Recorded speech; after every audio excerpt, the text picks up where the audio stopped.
video, we'll be looking at how to install Microsoft Visual Studio, which is the compiler we'll be using for the Visual Basic tutorials. So you want to open up a browser or search engine and just look up Microsoft Visual Studio. Okay. And then select the first option. We're going to be downloading the community version.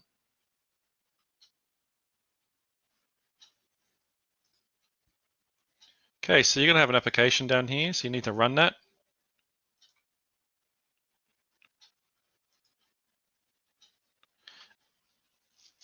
And then you're going to be presented with the following options, which are different components.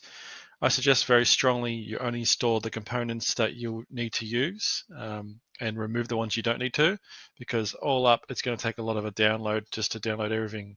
So we're going to be using the .NET Desktop Framework for Visual Basic. So once you've selected that, then select Install while downloading.